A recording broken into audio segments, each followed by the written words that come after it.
भारत की कला संस्कृति निराली, सबको देती मान सम्मान और बड़ों का आदर सब करते हैं, छोटों से करते हैं प्यार।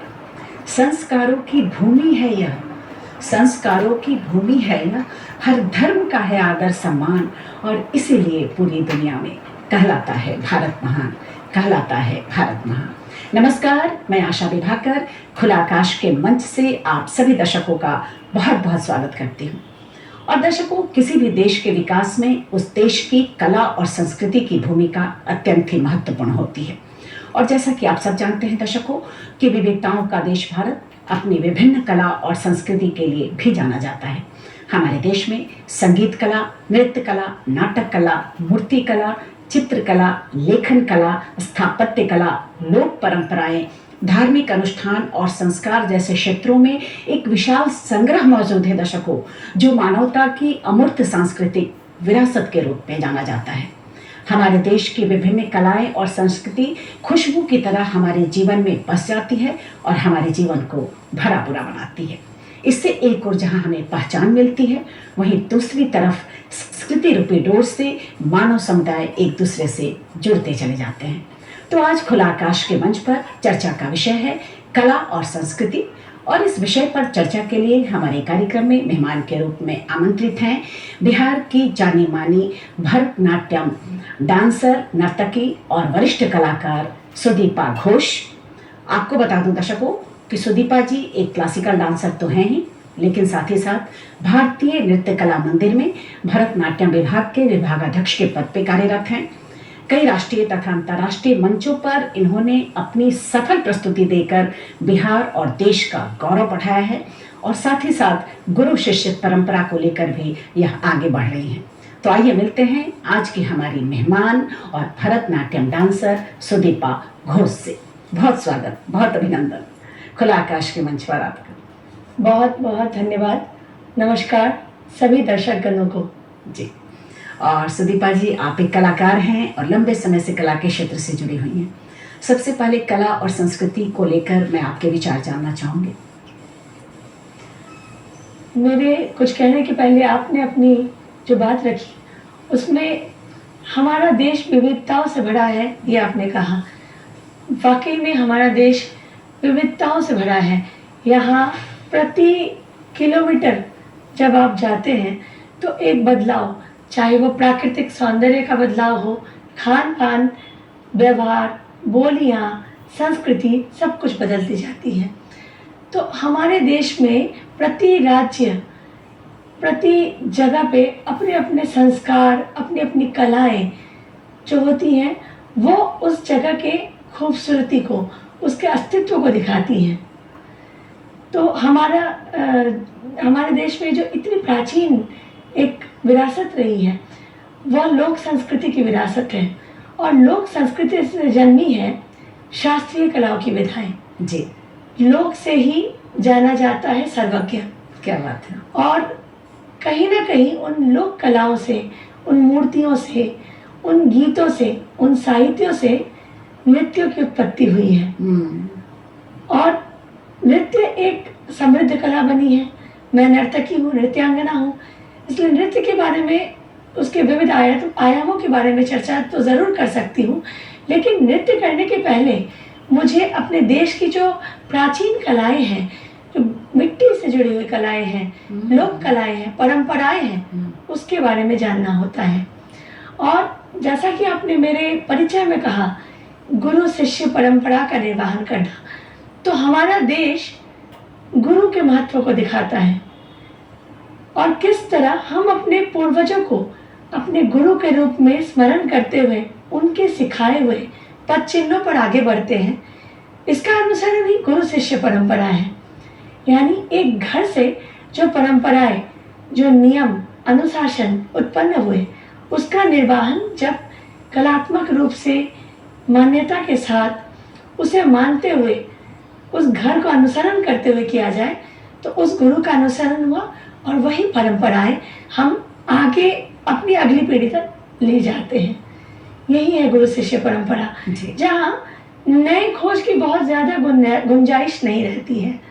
ये नए खोज नए विकास को हम अपनी परंपरा से ही ढूंढ लेते हैं, क्योंकि समय का चक्र, समय का बदलाव, जैसे आबोहवा में परिवर्तन, रूप देश के हर परिप्रेक्ष्य में बदलाव आते गया, वैसे ही कला और संस्कृति में भी बदलाव आते गया। लेकिन परंपराओं को हम छोड़ते नहीं हैं। परंपरा विहीन अगर हम हो जाएंगे तो कलाओं का विनाश कर लेंगे।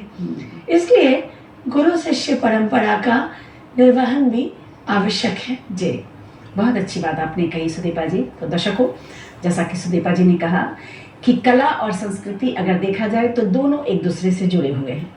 दरअसल कला के माध्यम से ही संस्कृति हमारे जीवन में अभिव्यक्ति पाती है, और यह अभिव्यक्ति कला के विविध रूपों में होती है। फिर चाहे वह संगीत हो, नृत्य हो, नाटक हो, सिनेमा हो, फोटोग्राफी हो या साहित्य हो, इन्हीं रूपों में कला जो है हमारे जीवन में जीवंत होती है, और इन्हीं के माध्यम से हमें कला के विविध रूपों को देखने, जानने और समझने का मौका मिलता है। जी हाँ दर्शकों, जैसा कि हमने कहा कि सुदीपा जी बिहार की जानी मानी भरतनाट्यम नर्तकी हैं, और देश विदेश के कई मंचों पर इन्हें अपनी प्रस्तुति देने का मौका मिला है। तो आइए देखते हैं इनकी प्रस्तुति की एक छोटी सी झलक।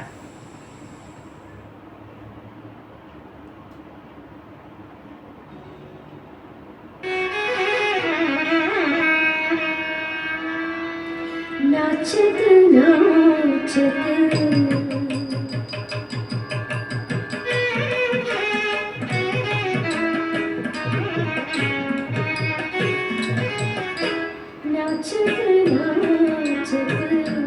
आई सरस्वती, नाचत नाचत आई सरस्वती, गावत गावत सुमधुर गाना, नाचत नाचत आई सरस्वती, गावत गावत सुमधुर गाना, नाचत नाचत आई सरस्वती, गावत गावत सुमधुर गाना, नाचत नाचत आई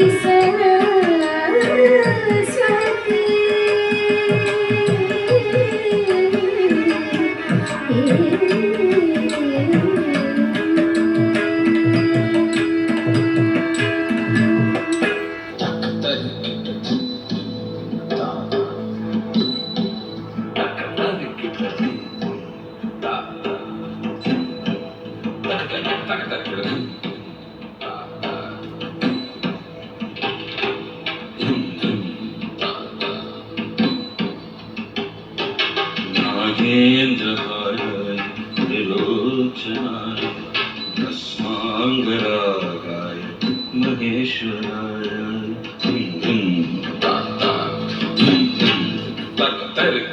नागेन्द्रहाराय त्रिलोचनाय भस्मांगरागाय महेश्वराय नित्याय शुद्धाय दिगंबराय तस्मै शिवाय नमः शिवाय, तस्मै नकाराय नमः शिवाय, ओम नमः शिवाय, ओम नमः शिवाय।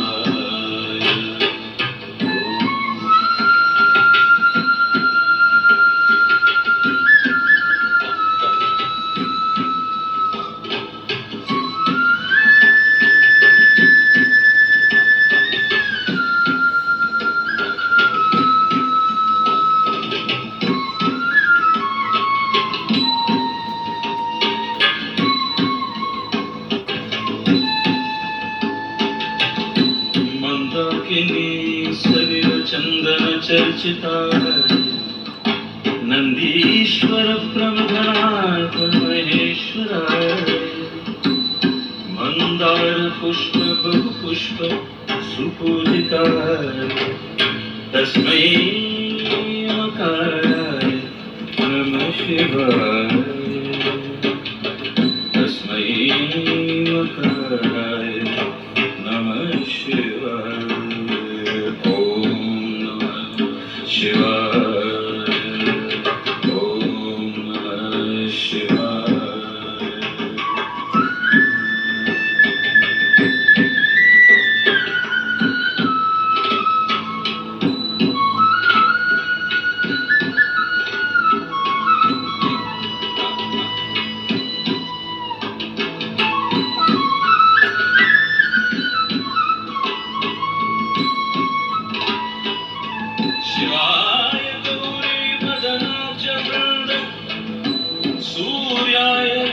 रक्षावरनाशक।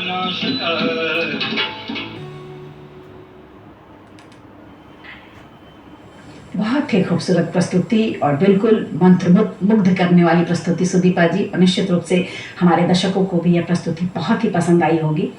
सुदीपा जी कहते हैं ना कि कला जब संगीत और नृत्य के रूप में उभरती है तो सिर्फ मनुष्य ही नहीं, पेड़ पौधे और पशु पक्षी में भी अमृत रस भर देती है। और आपकी प्रस्तुति को देखकर बिल्कुल ऐसा ही लगता है। आपके क्या विचार हैं?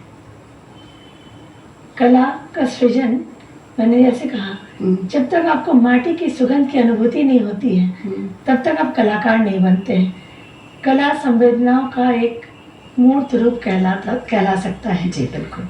तो संवेदनाएं कहाँ से आती हैं? उन हवाओं से, खुशबू से, रंगों से, पक्षियों के सुरों से वहां से हम संवेदनाएं अर्जित करते हैं। और तब कोई चित्रकार चित्र बना सकता है, उनमें रंग भर सकता है।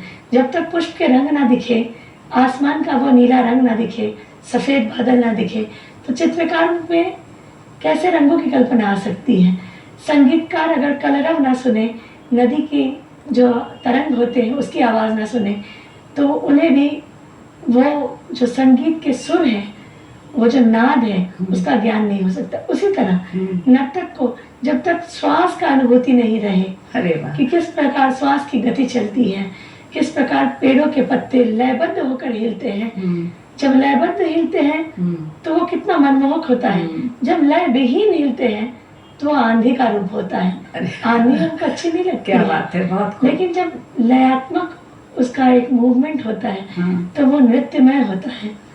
तो वैसे ही हम इन प्रकृति से सृजन होती है कलाओं की। ये एक जो रिलेशन है, बहुत साहित्यकार वो कैसे श्रृंगार देखते हैं ऋतुओं के माध्यम से, प्रकृति के माध्यम से, सबसे ज्यादा उन्हीं चीजों से वो साहित्य को अपनी ओर उनकी कलम से जो लेखनी होती है, शब्द निकलते हैं, वो कहीं ना कहीं प्रकृति से जुड़े होते हैं। जी, और अर्धनारीश्वर का जो रूप है शिव और शक्ति का, वो भी तो प्रकृति और पुरुष ही है। प्रकृति यानी पूरी विश्व की कायाकल्प समाई हुई है। और नृत्य के देवता कौन है? नटराज। तो नटराज में पूरा विश्व ब्रह्मांड समाया हुआ है। हम नर्तकों को एक श्लोक सिखाया जाता है जो भगवान शिव की स्तुति में होता है। बहुत किंचित जो पंक्तियों का वो श्लोक है, मैं वो पढ़ना चाहूंगी। हाँ, जरूर। आंगिकम भुवनम यस्य वाचिकम सर्ववाङ्मयम् आहार्यम चंद्रतारादि त्वं नुमः सात्विकम शिवम। जिसके आभूषण चंद्र, तारा, ग्रह, नक्षत्र आदि हैं, जो सात्विक है पूर्ण रूप से, जिनके अंदर पशु पक्षी ये सारे व्याघ्रचर्म में लपटे हुए हैं, सर्प धारण किए हुए हैं, यानी समस्त जीवों का वास है उनके शरीर में। ऐसे सात्विक शिव की हम आराधना करते हैं, तब जाकर कलाकार बनते हैं। क्या बात है। तो शिव की आराधना करते हैं तब जाकर कलाकार बनते हैं। बहुत खूब। और क्या खूब कहा है किसी ने दर्शकों कि संगीत है शक्ति ईश्वर की, हर सुर में बसे हैं राम, और रागी तो गाए रागिनी, रोगी को मिले आराम। और इसीलिए कहा जाता है कि संगीत के सुरों में इतनी ताकत है कि इससे कई रोगियों के रोगों का उपचार संभव है। घुंघरुओं की आवाज सुन के पशु पक्षी जो हैं वह उनमें एक अजीब सी उमंग उत्साह देखने को मिलती है, और पेड़ पौधे भी लहराने लगते हैं। और जैसा कि अभी सुदीपा जी ने कहा दर्शकों, और सुदीपा जी इस क्षेत्र में आपकी रुचि कैसे हुई या फिर कैसे शुरुआत हुई?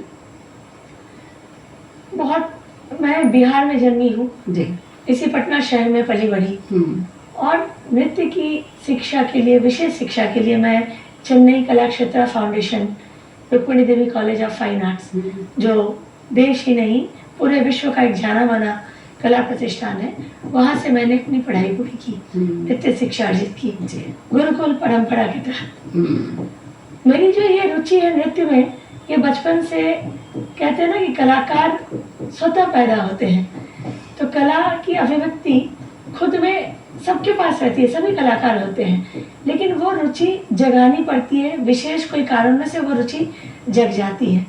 तो मुझे बहुत गर्व हो रहा है कि आज मैं दूरदर्शन के मंच में बैठी हूँ, और कहीं ना कहीं मेरी रुचि में दूरदर्शन का बड़ा योगदान है। क्या बात है। बहुत साल पहले दूरदर्शन पर अखिल भारतीय नृत्य का कार्यक्रम आया करता था। इसमें देश के तमाम बड़े कलाकारों की प्रस्तुति दिखाई जाती थी। मैं बहुत छोटे उम्र की रही होंगी और जिस समय मैंने सोनाल मानसिंह, स्वप्न सुंदरी, सरोजा वैद्यनाथन, हेमा मालिनी जी और बिरजू महाराज जी, हमारी सितारा देवी, ऐसे मृणालिनी सारा भाई, सबकी प्रस्तुतियां मैंने दूरदर्शन के मंच पे देखा, टेलीविजन पर, ब्लैक एंड व्हाइट पे उनको देखना, और इतनी सात्विक अनुभूति उस छोटे उम्र में मुझे हुई। मुझे लगा कि मुझे ये नृत्य कहीं से भी सीखना है। और तब से मैंने, कहते हैं मेरे माता पिता से ही मैंने समझा कि एक गुरु की आवश्यकता है। मार्गदर्शक गुरु ही होते हैं जो आपकी शिक्षा दीक्षा को आगे बढ़ा सकते हैं। और वहीं से जारी हुई बहुत ही छोटे उम्र में इसकी खोज, नृत्य की शिक्षा कैसे शुरू की, और एक अंतर मन में जो इच्छा होती है ना, जाहिर उन बड़े बड़े कलाकारों को देखकर वो इच्छा उत्पन्न हुई जी। और फिर मुझे वैसे गुरुजन का सानिध्य मिला और ये सौभाग्य कहा जाएगा कि उनसे सीखने का मौका मिला। बिहार में शास्त्रीय नृत्य का बहुत प्रचलन नहीं था, जबकि कलकत्ता, दिल्ली, मुंबई, बड़े शहरों में इसका अच्छा प्रकोप, मतलब एक प्रचलन दिखता था। लेकिन लोक कलाएं तो थी, उन लोक कलाकारों को तो हम बचपन से देखा करते थे। तो कहीं ना कहीं नृत्य और संगीत की वो जो खुशबू थी, देसी खुशबू, वो तो सुनाई देता था, वो दिखाई देता था। और इसी देसी खुशबू का ही तो रूपांतरण है शास्त्रीयता। जब हम शास्त्रात्मक हो जाते हैं तो वो शास्त्रीय नृत्य संगीत में बदलाव हो जाता है। तो वो जो मेरी इच्छा थी, वहाँ से मेरी खोज प्रारंभ हुई और पटना में कुछ गुरुजन मिले जिनके सानिध्य में मैंने सीखना प्रारंभ किया। और फिर राष्ट्रीय स्तर के गुरुजनों के सानिध्य में जाने का अवसर प्रदान हुआ, उनसे सीखने का, उनका आशीर्वाद मिला, जिसकी वजह से आज सुदीपा के नाम से जानी जाती है। बिल्कुल। और उसके बाद कभी भी आपने पीछे मुड़कर नहीं देखा। लगातार मैं भी कहूँगी कि हर चीज में अगर आपकी इच्छा शक्ति अगर दृढ़ है, तो कुछ भी काम मुश्किल नहीं है। ये बहुत बार बाधा विघ्न के रूप में आई, नृत्य सीख के क्या होगा, ये करियर के रूप में नहीं बन सकता है। इससे अच्छा है कि हम पढ़ाई करें। लेकिन मैंने देखा कि नृत्य में अध्ययन की कमी नहीं है, इसके लिए तो बहुत पढ़ाई करने की जरूरत है, बहुत उच्चतर शिक्षा की जरूरत है। और तभी हम कला को एक ऊंचे पटल पे ले जा सकते हैं, जब कला के साथ शिक्षा जुड़ जाए। और आज देखिए ना, जो नई शिक्षा नीति आई है उसमें कला को कितना बढ़िया स्थान मिला है। हाँ। कला को शिक्षा के साथ जोड़ा गया है। और हम आधुनिक भारत में अब बिल्कुल वो शैक्षणिक स्तर में हम कला को लेकर आगे बढ़ रहे हैं। कला मनोरंजन का केवल मात्र साधन बिल्कुल नहीं रह गया, बल्कि एक करियर ऑप्शन है। शिक्षा का एक नया आयाम यहाँ से खुलता है जी। और ये अभी देखने को सब लोग देख रहे हैं या समझ रहे हैं कि आजकल माता पिता भी चाहते हैं कि बच्चे जो हैं वह संगीत नृत्य की शिक्षा लें और आगे बढ़ें। तो यह एक बहुत बड़ी जागरूकता या लोगों में सोच बदल रही है, मानसिकता कहीं ना कहीं बदल रही है। कलाकार का जो हृदय होता है ना, उसको बहुत निर्मल हृदय का होना पड़ता है, उदार हृदय का होना पड़ता है। एक अच्छा इंसान ही सृजन कर सकता है, कलाकार सृजन करता होता है। अब सृजन ब्रह्मा करते हैं, ब्रह्मा कितने उदार हैं जिन्होंने सृष्टि की है। तो कलाकार तो हर दिन रचता है, नव सृजन करता है। सृजन करने के लिए उनके मन को बृहत मन का होना होता है, उदार होना चाहिए, सच्चा मन होना चाहिए। जो दृष्टि होती है वो दूरदर्शिता होनी चाहिए, शुद्धता होनी चाहिए, वाक्पटुता होनी चाहिए, श्रमबद्ध होनी चाहिए।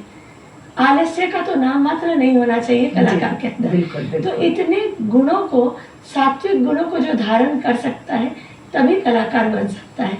इसलिए आज जब हम पर्सनालिटी डेवलपमेंट की बात करते हैं कि व्यक्तित्व का विकास करना, तो वो कला के माध्यम से बहुत अच्छी तरीके से हो सकता है।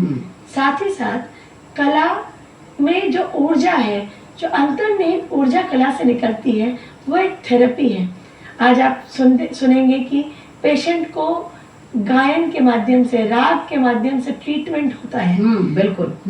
डांस की थेरेपी दी जाती है। जिनके अंग उपांग प्रत्यंग खराब हो जाते हैं उनको डांस के पोजेस प्रैक्टिस मतलब डिफरेंट मूवमेंट के जरिए उनको थेरेपी दी जाती है। जो मानसिक रूप से अस्वस्थ हो जाते हैं, कमज़ोर हो जाते हैं, उनको डांस के माध्यम से एक पॉजिटिव एनर्जी देने के लिए थेरेपी के रूप में इस्तेमाल किया जाता है। तो केवल कला एक वो पौराणिक रूप में केवल मनोरंजन के लिए साधन नहीं है, बल्कि आज के युग में ये विज्ञान है, अपने आप में साइंस है, अपने आप में अध्यात्म है, अपने आप में एक युग को दूर तक ले जाने का एक युग दृष्टा के रूप में, एक नए आयाम के रूप में काम कर रहा है। तो हम इसे वैज्ञानिक सिद्धांत के रूप में लेकर चले, यही कलाकारों का कर्तव्य भी होना चाहिए। बहुत अच्छी जानकारी। तो दर्शकों, कला की अगर हम बात करें, जैसे ही हम अपने देश की कला की बात करते हैं तो कहा जाता है कि भारत की कला हमें गहराइयों में लेकर जाती है। इसकी गहराइयाँ अनंत है दर्शकों, जो कि हमारी कला की एक बहुत बड़ी विशेषता भी है। और मैथिली शरण गुप्त का विचार है कला के बारे में कि कला उस क्षितिज की भांति है जिसका कोई छोर नहीं, विशाल, विस्तृत और अनेक विधाओं को अपने में समेटे हुए। तभी तो रविंद्रनाथ ठाकुर ने भी कहा है कि कला में मनुष्य अपने भावों की अभिव्यक्ति करता है, और यह अभिव्यक्ति कला के विविध रूपों में होती है। फिर चाहे वह संगीत हो, नृत्य हो, चित्रकला हो, लेखन कला हो, मूर्ति कला हो, इन सभी रूपों में कला की अभिव्यक्ति होती है। और जैसा कि सुदीपा जी ने भी अभी कहा कि कलाकार को हमेशा आगे बढ़ने के लिए अपने आप में एक संकल्प लेना होगा कि हमें एक कलाकार बनना है और अपने देश की कला को आगे बढ़ाना है, क्योंकि कला कहीं ना कहीं एक कलाकार को तो आगे बढ़ाता ही है, देश के विकास में भी महत्वपूर्ण भूमिका निभाता है ना सुदीपा जी? बिल्कुल। और आप देखिए ना, कला और संस्कृति, हमारी जो संस्कृति है, हमारा परिधान जी, ये भी तो कला का ही रूप है।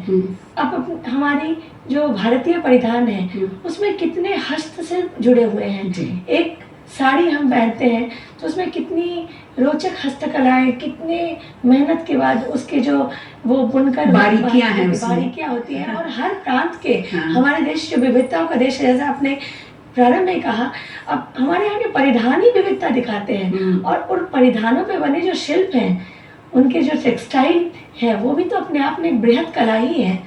तो कला, हमारे देश की कला से हम जाने जाएंगे, कलाओं के माध्यम से विश्व पटल पर भारत जाना जा सकता है जी, क्योंकि इतनी विविध कलाओं के कितने आयाम यहाँ मौजूद हैं। जी बिल्कुल, बहुत अच्छी बात कही आपने।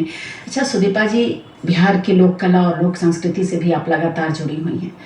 बिहार की लोक कला, लोक संस्कृति और लोक कलाकारों को लेकर आपकी क्या राय है? हमारे बिहार में जो लोक कला की विरासत है बहुत समृद्ध है। हमारे यहाँ लोक कला से संबंधित महेंद्र मिश्र, भिखारी ठाकुर जैसे महान लेखक हुए, गीतकार हुए, जिन्होंने बिहार को एक समृद्ध विरासत प्रदान किया है। केवल प्रदर्शन कला में ही नहीं, चाक्षुष कला में भी अगर हम बिहार को देखते हैं तो मधुबनी कला, मंजूषा कला, इन सब के माध्यम से हम विश्व पटल पर अग्रणी रूप में दिखते हैं। बिल्कुल बिल्कुल। साहित्य की बात की जाए, शिल्प की बात की जाए, तो वो शिल्प भी हमारे बहुत विकसित रहे हैं।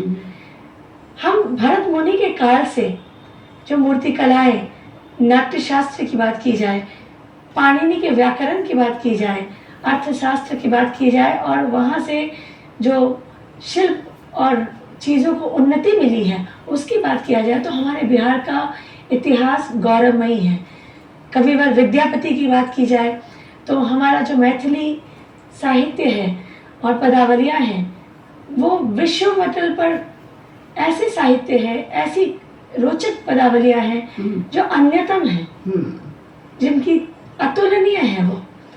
और इतने गौरव संगीत, नृत्य, लोक कलाओं की विरासत के बाद आज अगर हम सरकार की ओर से इसे उठाने का उन्नत प्रयास किया जा रहा है, तो कहीं ना कहीं जब सरकार और अपनी विरासत इतनी समृद्धता के साथ आगे बढ़ के आए, तो जिम्मेदारी वो सभी नागरिकों की है। इस राज्य में वास करने वाले हर वो कलाकार की भी जिम्मेदारी है कि अपने कलाओं पे गर्व करना सीखें और अपने कलाओं के विकास के लिए आगे बढ़ें। जी बिल्कुल। और आज का जो प्रचलन है, हम विदेशी चीज़ों को बहुत सहज रूप में अडॉप्ट कर लेते हैं, उनका अनुसरण करने लगते हैं। जबकि हमारे अपनी एक विवाह होता है तब हम विदेशी बैंड और विदेशी कल्चर के अनुरूप वहाँ पे कुछ मॉडर्न डांस म्यूज़िक का कार्यक्रम रख लेते हैं। क्यों नहीं हम अपने उन विवाह गीतों को, संस्कार गीतों को गाते हैं? उनसे मधुर कोई चीज़ हो नहीं सकती है। हमारे दादी, नानी, जी। मौसी, चाची के मुंह से जो निकले हुए गीत है, उनसे संस्कार बढ़कर- गीत। संस्कार गीत उनसे बढ़कर कोई गीत हो सकता है क्या? उसका जो आनंद होगा, वर वधु का जो आशीर्वाद उन गीतों के माध्यम से उनको मिल सकता है, उनको ना करके हम डीजे की ओर बढ़ जाते हैं। जी। तो कहीं ना कहीं हमें भी सोचना चाहिए कि हम अपने संस्कार गीतों का गायन करें। वैसे अनुष्ठानों पर उपनयन संस्कार हो रहे हैं तो हम डीजे के बजाय उपनयन गीतों को गाएं। जी। और सुदीपा जी, कार्यक्रम के समापन का समय हो रहा है।